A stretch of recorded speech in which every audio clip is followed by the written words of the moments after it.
আমি যদি ধর্মপথে যাই, স্ত্রী যায় না, দুইজনে এক মনের সহজে হয় না, দুইজনে এক মনের খুব কম হয় যে উভয় ভগবানের ভজনা করে। কিন্তু ভগবানের ভজনা করতে হলে কি করতে হয়? বিষ্ণু স্থিতি জ্ঞান করতে হয়। বাবা আপনাকে এর মধ্যে আছে না নাই যে আপনার ঘরের জন্য কথা শোনে না? আছে, থাকলেও প্রমুখ গ্যাপ হয়ে দিলাম, নিজেদের ছোটকে করে। কিন্তু আপনি তাই দেখেন ঘরে ঘরে, প্রত্যেক ঘরে জ্বলতে আছে, কি করে মায়েরা বলতে পারে না? কি বাবা বলে না? বলে না? আপনি ঘরে গেলে টের পাবেন। কুরুক্ষেত্র প্রত্যেক ঘরে আছে, প্রায় ঘরে আছে, 90% পরিবারে আছে যে ভিতরে জ্বালা বাইরে জ্বালা, কেউ দেখাইতেও পারে না, বুঝাইতেও পারে না। কিন্তু যাদের এরকম গোপন জ্বালা আছে বাবা, আমি বুঝছেন অনেক সময় বাজারে বাজারে ঘুরে ঘুরে গেছে না, আমি একজন কপি আমিও ওষুধ দিচ্ছি, আপনাকে লাগবে? যাদের এরকম জ্বালা আছে, গোপন জ্বালা লাগবে, ওষুধ লাগবে। যে ঘরে ঘরে কথা শোনে না, আপনি মন্দিরে যাইতে চাইলে পারে ঘরে যাও, কি করতে লিখতে লিখত, যদি কীর্তনে দেখায় এক নাম লিখতে হবে, আমি যাই করিছি কি এটা বলেন অনেক সময়। আরে অনেক ঘরে বলে রাত্রি 11টার পর ঘরে গেলে দরজা খুলবো না, এটা আমরা বরিশালের ভাষায় বললাম।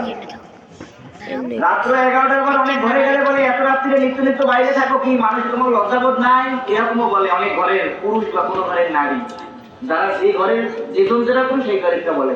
আমি বলছি বাবা আপনারা যখন আসছেন এই রাত্র উজাগার করে এখানে বসে কৃষ্ণ কথা শুনছেন, আমার কাছে একটা ওষুধ আছে, এই ওষুধটি ব্যবহার করেন, আপনার জীবনে এই কথা বলবেন না।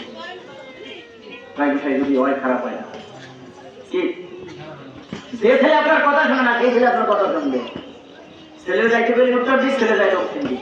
আর কোথায় কর্ম ভালো না, ভালো পোলা পাই নেই যে ছেলের একটা কথা বলবে কোনো কায়দায় শোনে। এমন এমন ছেলে বানাচ্ছে বাবা, বাবা মায়ের দুই সাইডে গালি না দিয়ে ভাত খায় না, আসলে নাই? বহু ছেলে বানাচ্ছে এইরকম যে পিতা মাতাকে শ্রদ্ধা ভক্তি মোটেই করে না। কিন্তু আপনারা একদিন ভেবে দেখেন তো, অবগতি একসময় ছেলে বানা ওই ভেবে নেবে না। আজকে যা করতে আসছি আমরা যদি ছেলে বানাই, আপনারা যদি আমার পিঠে মাথা পান, তাহলে একদিন আমাদের যদি সন্তান হবে, ওরা আমাদের থেকে শিখতেছে, ওরাও কিন্তু ওই আচরণটা আমার সাথে করবে কিনা? আজকে আমি তো সন্তান, একদিন তো আমারও সন্তান হবে। এই জন্য মানুষ কিন্তু কি করে জানেন? মানুষ অনুকরণ করে, আর একজনকে দেখে মানুষ শেখে। কারণ গীতায় বলেছে কি, জ্ঞানীরা যা করেন সাধারণ বিদ্যা অনুসরণ বলছে। যারা কথা শোনে না, তারা কথা শুনবে, ছেলে হোক, মেয়ে হোক, স্বামী হোক, স্ত্রী হোক, আপনার পরিজন হোক, এমন এক ওষুধ আছে, এক ওষুধে সব রোগ সেরে যাবে। আগেকার দিনে বেশি ওষুধ দেওয়া লাগবে না, জ্বর হোক, কাশি হোক, পেট ব্যথা হোক, হ্যাঁ সব কিছু যেতে কি জানেন? প্যারাসিটামল। ডাক্তারদের গেলেই প্যারাসিটামল হয়ে গেছে। আপনার একটা সময় এরকম, এখন তো রোগ বুঝে ওষুধ দেয়, আর না পারো আপনার ওই যখন প্যারাসিটামল অত বেশি কাজ করে না, কারণ লেখা থাকে 1000, মধ্যে থাকে 250। কি মেডিসিনে পাওয়ার লেখা থাকে 500, ভিতরে থাকে 100, এই জন্য পাওয়ারে কাজ করে না। এই জন্য বলছি বাবা, মেডিসিন এমন মেডিসিন দেওয়া হবে যে মেডিসিন আমার মহাপ্রভু এনেছে, যে মেডিসিন মহাপ্রভু এনেছে, এক ওষুধে সব রোগ সেরে যাবে। কেমন এই ব্যবস্থা বাবা? ভালো হয় না? কিন্তু যদি বাবা এই ওষুধ কিনতে হয়, নিজ দাম দিতে হবে। আছে তো টাকা পয়সা, কি সোনা দানা আছে? আমি কিন্তু আবার যেমন তেমন জিনিস নেই। এই ওষুধ কিনতে হইলে মন কেমন শোনা লাগে